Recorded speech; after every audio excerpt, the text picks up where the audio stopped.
السلام علیکم. آج ہم 10th class statistics Urdu medium شماریات سبق میں اوسط معلوم کرنا سیکھیں گے. اس سے پہلے ویڈیو میں ہم پہلے طریقے سے راست طریقے سے اوسط معلوم کرنا سیکھیں. اب اس ویڈیو میں دوسرا طریقہ مفروضہ کار طریقے سے اوسط کس طرح معلوم کرنا سیکھیں گے. اس کے لیے مشق 14.1 کا دوسرا سوال ہے. کسی فیکٹری کے 50 مزدوروں کی یومیہ اجرت کی تعددی بٹاؤ کا جدول دیا گیا ہے. کوئی موزوں طریقہ کار کے ذریعے مزدوروں کی اوسط یومیہ آمدنی معلوم کیجیے. یہ سوال ہے اور اسی سوال میں یہ جدول دیا گیا ہے. یومیہ اجرت روپیوں میں مزدوروں کی تعداد 200 سے 250 یومیہ اجرت لینے والے 12 مزدور ہیں. 250 سے 300 اجرت لینے والے 14 مزدور ہیں اور 300 سے 350 8, 350 سے 400 6, 400 سے 450 10. تو یہ سوال ہے. اس سوال کا ہم اوسط معلوم کریں گے دوسرا طریقہ مفروضہ کار طریقہ استعمال کرتے ہوئے. تو اس دوسرے طریقے کے لیے ہم ایک ٹیبل 5 کالم کا ایک جدول تیار کرنا ہے. اس میں پہلے کے 2 کالم جو سوال میں دیے گئے ہیں وہی 2 کالم ہم اس ٹیبل میں پہلے 2 کالم میں لکھیں گے. یومیہ اجرت یہ سوال میں دیا ہے اور مزدوروں کی تعداد یہ دونوں کالم سوال کے ہیں. تیسرا کالم دیکھو وسطی قدر. وسطی قدر یعنی درمیانی قدر معلوم کرنا ہے. پہلا کالم وقف جماعت 200 سے 250 اس کی وسطی قدر 200 سے 250 کی وسطی قدر کیا ہے 225. اسی طرح سے 250 سے 300 کی وسطی قدر 275. 300 سے 350 کی وسطی قدر 325. 350 سے 400 کی وسطی قدر 375. 400 سے 450 کی وسطی قدر 425. اسی طرح سے اب چوتھا کالم D = x - a.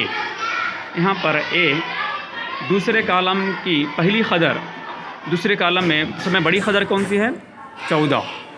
14 کے سیدھا وسطی قدر میں 275 ہے. ہم اس کو a مانیں گے. یہ 275 اس a کی قیمت کو x کی قدر میں سے وسطی قدروں میں سے تفریق کرنا ہے تب ہم کو d کی قیمت حاصل ہوگی. تو سب سے پہلے 225 پہلی قدر ہے. 225 میں سے 275 کو تفریق کرنا ہے ہم کو -50 حاصل ہوگا. تو اس کو d کی پہلے کالم میں درج کرنا ہے. اسی طرح سے دوسرے کالم میں 275 ہے. 275 میں 275 تفریق کرنے پر 0 حاصل ہوا. 325 میں 275 تفریق کرنے پر 50 حاصل ہوا. 375 میں 275 تفریق کرنے پر 100 حاصل ہوا. 425 میں 275 تفریق کرنے پر ہم کو 150 حاصل. اب ہم پانچواں کالم f ضرب d. f کا کالم یعنی دوسرے کالم کے ہر رکن کو d یعنی چوتھے کالم کے ہر رکن سے ہر عدد سے ضرب کرنا ہے. تو پہلا کالم دیکھو 12 ضرب -50 ضرب کرنے پر -600. 14 ضرب 0 0. 8 ضرب 50 400. 6 ضرب 100 600. 10 ضرب 150 1500. اس طرح سے ہم 5 کالم حاصل ہوئے. اب ہم دوسرا طریقہ مفروضہ کار طریقے کا ضابطہ a + سگما FD بٹے سگما f کے استعمال کرتے ہوئے اوسط معلوم کریں گے. تو یہ 5ویں کالم کو جمع کرنے پر ہم کو سگما FD حاصل ہوا 900 اور دوسرے کالم سگما f کے کالم کو جمع کرنے پر 50 حاصل ہوا. سگما f اور سگما d اور a کی قدر یہ تینوں قدریں ضابطے میں درج کرنے پر a 275 پلس سگما FD 1900 بٹے سگما f 50. سب پہلے 1900 کو 50 سے تقسیم کرنے پر 38 حاصل ہوا. 275 میں 38 جمع کرو 313. تو یہ مزدوروں کی اوسط یومیہ اجرت 313 روپیہ حاصل ہوا.